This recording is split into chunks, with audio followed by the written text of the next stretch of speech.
안녕하십니까? 역사의 깊이를 탐험하며 현재를 비추는 지혜를 찾는 시간입니다. 오늘 우리가 나눌 이야기가 여러분의 삶과 세상을 보는 눈에 새로운 통찰을 더해준다면 잠시 시간을 내어 구독 버튼을 눌러주십시오. 과거를 이해하는 것은 미래를 준비하는 가장 확실한 방법이며 여러분의 구독은 저희가 더 깊이 있는 지혜를 탐구하는 데 큰 힘이 됩니다. 자, 이제 상상해 보십시오. 어느 날 아침 눈을 떴는데 내가 사는 나라가 파산했다는 소식을 듣게 됩니다. 내 주머니 속의 돈은 시시각각 그 가치를 잃어가고 길거리의 은행들은 모두 문을 굳게 닫았습니다. 잠시 후 대통령이 TV에 나와 전국의 모든 민간은행이 오늘부터 국가 소유가 되었음을 선포합니다. 당신의 예금은요? 동결되었습니다. 당신의 미래는요? 한치 앞을 알 수 없게 되었습니다. 이것은 영화 속 이야기가 아닙니다. 1982년 9월 1일 수백만 멕시코 국민이 마주해야 했던 끔찍한 현실이었습니다. 한때 자랑스럽고 야심찼던 한 국가가 스스로 감당할 수 없는 빚의 무게에 짓눌려 무너져 내린 날이었습니다. 사실 불과 몇 년 전까지만 해도 멕시코는 역사의 변방에 있는 후진국이 아니었습니다. 오히려 전 세계가 주목하는 떠오르는 샛별이었습니다. 거대한 산유국이 될 것이라는 기대감에 부풀어 있었고 개발도상국이 어떻게 스스로의 운명을 개척할 수 있는지를 보여주는 상징과도 같았습니다. 뉴욕, 런던, 프랑크푸르트의 세계적인 은행들은 멕시코의 돈을 빌려주지 못해 안달이었습니다. 멕시코 정부는 치솟는 석유 수입이 모든 것을 해결해 줄 것이라는 자신감 속에 엄청난 빚을 끌어다 썼습니다. 정치인들은 미국의 영향력에서 벗어나 독립을 이뤘다며 자부심에 찬 연설을 했고 멕시코가 개발도상국들을 이끌고 새로운 시대를 열 것이라 선언했습니다. 1970년대 후반 멕시코인들은 마침내 우리에게도 기회가 왔다고 느꼈습니다. 하지만 역사는 때로 잔인할 만큼 정확한 타이밍 감각을 가지고 있습니다. 당시 세계는 격동의 시기를 보내고 있었습니다. 1970년대 두 차례의 오일 쇼크는 전 세계 경제를 뒤흔들었고 역설적으로 멕시코의 새로운 부는 바로 이 불안정성 위에서 피어난 것이었습니다. 한편 미국은 극심한 인플레이션에 시달리고 있었죠. 1979년 폴 볼커가 연방준비제도 의장으로 취임하면서 그는 고통스러울 정도로 금리를 인상해서라도 인플레이션을 잡겠다는 단호한 의지를 보였습니다. 변동금리로 그것도 미국 달러로 막대한 빚을 진 멕시코에게 이것은 시한폭탄과도 같았습니다. 미국의 금리가 한 단계 오를 때마다 멕시코의 빚은 눈덩이처럼 불어났고 국제 유가가 조금이라도 떨어지면 멕시코의 수입은 곤두박질 쳤습니다. 마치 언제 터질지 모르는 폭탄의 초침 소리가 점점 더 가까워지는 것과 같았습니다. 하지만 멕시코 국내에서 정부는 평온함을 연기했습니다. 호세 로페스 포르티오 대통령은 멕시코의 미래가 장밋빛이라고 주장했습니다. 석유는 새로운 황금이며 멕시코에는 그 황금이 넘쳐난다고 말입니다. 그들의 비전은 단순했습니다. 지금은 빚을 내서 성장에 투자하고 나중에 석유를 팔아 모든 것을 갚으면 된다는 것이었죠. 이것은 경제 역사상 수많은 거품을 만들어냈던 바로 그 논리였습니다. 내일의 수입이 오늘의 지출을 항상 감당해 줄 것이다. 그리고 모든 거품이 그러하듯 누구도 위험 신호를 들으려 하지 않았습니다. 1981년이 되자 그 위험 신호는 곳곳에서 울리기 시작했습니다. 유가가 하락하기 시작했고 멕시코의 수입은 하룻밤 사이에 줄어들었습니다. 반면 빚의 부담은 치솟았죠. 인플레이션이 스멀스멀 피어오르고 페소화의 가치는 점점 고평가되었습니다.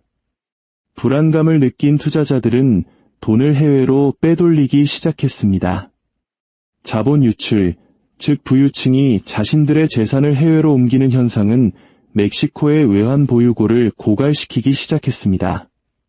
1981년과 1982년 사이 수십억 달러가 마이애미의 부동산, 스위스 은행 계좌, 혹은 텍사스의 개인 금고속으로 조용히 사라졌습니다. 로페스 포르티오 대통령은 허세로 응수했습니다. 그는 게를처럼 페소화를 지키겠다고 선언한 것으로 유명합니다. 자존심 강한 국민들을 하나로 묶을 수 있는 강력한 발언처럼 들렸습니다. 하지만 역사는 텅 빈 약속을 용서하지 않습니다. 1982년 초 페소화의 가치는 속절없이 무너졌고 정부는 이를 방어할 달러를 거에 소진했습니다. 멕시코의 국제 신용은 바닥을 드러냈습니다. 결정적인 순간은 1982년 8월에 찾아왔습니다. 멕시코 재무장관 헤수스 실바에르소그가 뉴욕으로 날아가 채권자들이 가장 듣기 싫어하는 소식을 전했습니다. 멕시코는 더 이상 빚의 원금을 갚을 수 없습니다. 3개월간의 채무상환 유예, 즉 모라토리엄이 선언되었습니다. 사실상 국가부도 선언이었습니다. 이 발표는 전 세계 금융 시스템에 엄청난 충격파를 던졌습니다. 미국과 유럽의 은행들은 수십억 달러의 돈이 멕시코에 묶여 있었습니다. 멕시코는 첫 번째 도미노였습니다. 만약 이 도미노가 너무 세게 넘어진다면 라틴 아메리카 지역 전체가 무너지고 월스트리트의 대차대조표 역시 휴지 조각이 될 수 있었습니다. 이야기가 혹시 낯설지 않게 들리시나요? 맞습니다. 우리 중 많은 이들에게 이 장면은 1997년의 그 추운 겨울, 우리가 겪었던 IMF 외환위기를 떠올리게 합니다. 국가 부도라는 충격적인 소식과 함께 하루아침에 삶의 기반이 흔들렸던 그 고통스러운 기억 말입니다. 평범한 멕시코 국민들에게 이 위기는 채권 스프레드나 IMF 협상 같은 어려운 경제 용어가 아니었습니다. 가게에 들어섰을 때 물건값이 2배로 뛰어있는 현실이었고 환전소에서 달러를 구할 수 없는 절망이었습니다. 평생 모은 저축이 실시간으로 증발하는 것을 지켜보는 고통이었습니다. 페소화는 평가절하되었고 또다시 평가절하되었습니다. 인플레이션은 폭주했고 번영을 약속했던 국가의 자부심은 절망으로 바뀌었습니다. 그리고 9월 1일 누구도 예상치 못했던 충격적인 조치가 발표됩니다. 로페스 포르티오 대통령은 임기 마지막 국정연설에서 라디오와 TV 생중계를 통해 전국의 모든 민간은행을 국유화한다고 선언했습니다. 하룻밤 사이에 모든 멕시코 은행이 국가의 재산이 된 것입니다. 이와 함께 강력한 외환 통제가 시작되었습니다. 멕시코 국민들은 더 이상 자유롭게 달러를 사고 팔 수 없게 되었습니다. 대통령에 따르면 이 조치는 국가를 배신한 투기꾼들을 막고 멕시코의 주권을 지키기 위한 것이었습니다. 의회에서는 기립박수가 터져나왔지만 거리의 사람들은 불신 속에 얼어붙었습니다. 마치 발밑의 땅이 통째로 사라진 것 같은 충격이었습니다. 당신의 월급 통장, 당신의 저축, 당신의 주택담보대출이 이제 정부의 손에 들어갔다는 말을 듣는 것을 상상해 보십시오. 어떤 이들은 마침내 부자들을 벌할 때가 왔다며 환호했고, 다른 이들은 금융 시스템에 대한 신뢰가 산산조각 났음을 깨닫고 공황에 빠졌습니다. 외국 투자자들에게 이는 최악의 시나리오가 현실이 되었음을 의미했습니다. 멕시코는 파산했을 뿐만 아니라 예측 불가능한 나라가 된 것입니다. 페소화 가치는 더욱 폭락했고 인플레이션은 맹렬히 타올랐습니다. 그리고 전 세계는 깨달았습니다. 이것은 단지 멕시코만의 문제가 아니라 훨씬 더 거대한 무언가의 시작이라는 것을 말입니다. 1982년의 패소와 붕괴는 멕시코 국경 안에서 끝나지 않았습니다. 대통령이 은행 국유화를 선언했을 때 그것은 국내 위기를 넘어 세계 금융 시스템 전체를 뒤흔드는 거대한 지진이었습니다. 미국, 유럽, 일본의 은행들은 국가는 파산하지 않는다는 환상을 믿고 수백억 달러를 멕시코에 빌려주었습니다. 그러나 갑자기 그 환상은 깨져버렸습니다. 워싱턴, 런던, 바젤의 은행가들과 정책 위반자들은 비상에 걸렸습니다. 멕시코가 갚지 못한다면 브라질은, 아르헨티나는, 칠레, 베네수엘라, 페루는 어떻게 되는가? 몇 주 만에 두려움은 현실이 되었습니다. 라틴 아메리카 국가들이 줄줄이 채무 불이행을 선언했습니다. 멕시코는 첫 번째 도미노였지만 마지막은 아니었습니다. 이것이 바로 서구의 주요 은행들을 거의 무너뜨릴 뻔했던 라틴 아메리카 외채 위기의 시작이었습니다. 시티은행, 체이스 매네튼, 바클레이스, 도이체방크 등 모두가 이제는 독이 되어버린 대출 더미 위에 앉아 있었습니다. 국제통화기금, 즉 IMF가 긴급 구제 금융을 들고 달려왔지만 여기에는 값비싼 대가가 따랐습니다. 우리에게도 너무나 익숙한 그 단어, 긴축 정책이 강요되었습니다. 공공지출은 삭감되었고 보조금은 사라졌습니다. 수백만 멕시코 국민들에게 이 구조는 처벌처럼 느껴졌습니다. 석유가 가져다 줄 것이라 약속받았던 번영 대신 그들에게 주어진 것은 임금 동결, 실업, 그리고 치솟는 물가였습니다. 경제의 기적이라 불리던 것은 침체의 악몽이 되었습니다. 멕시코에서 1980년대는 오늘날까지도 잃어버린 10년으로 기억됩니다. 이것이 무엇을 의미하는지 생각해 보십시오. 한 세대 전체가 깨진 약속, 경제 위축, 그리고 삶의 질 하락 속에서 성장했습니다.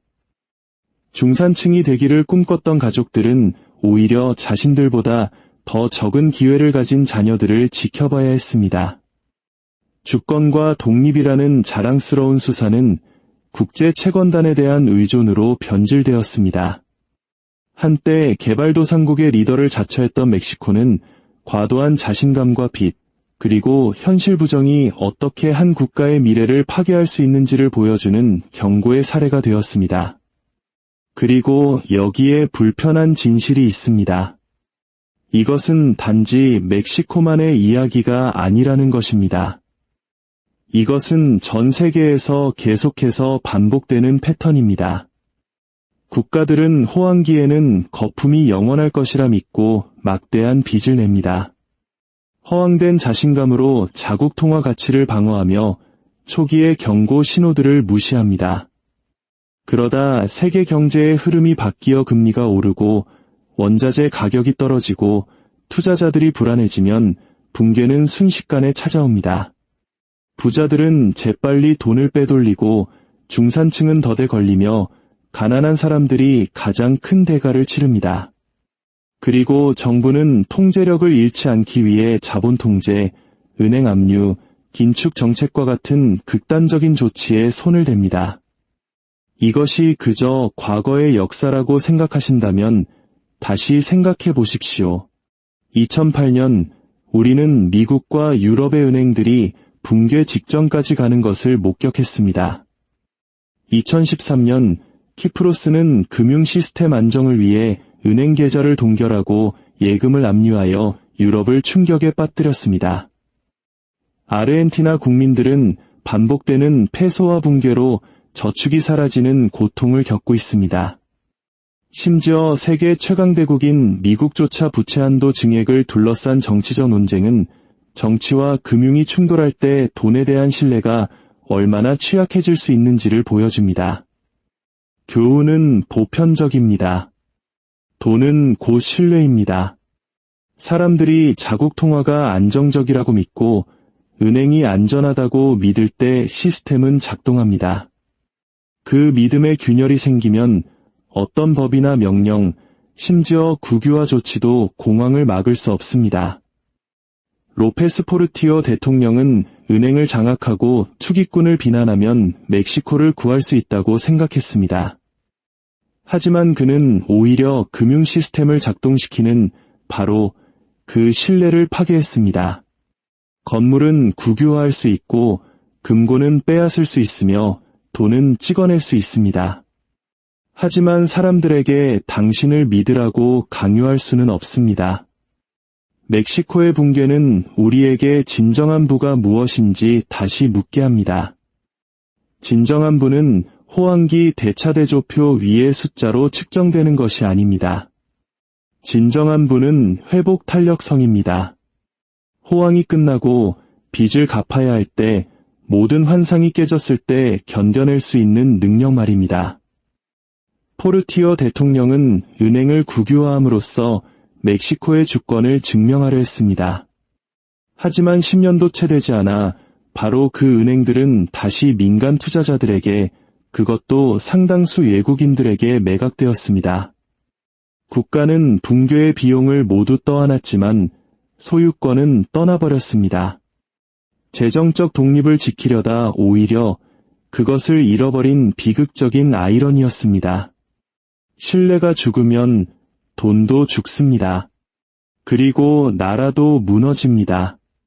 자부심, 현실 부정, 붕괴, 그리고 고통. 이 패턴은 언제나 똑같습니다. 유일한 차이점은 우리가 그 교훈을 배우느냐, 배우지 못하느냐에 달려있을 뿐입니다. 멕시코는 개처럼 페소화를 지키려 했습니다.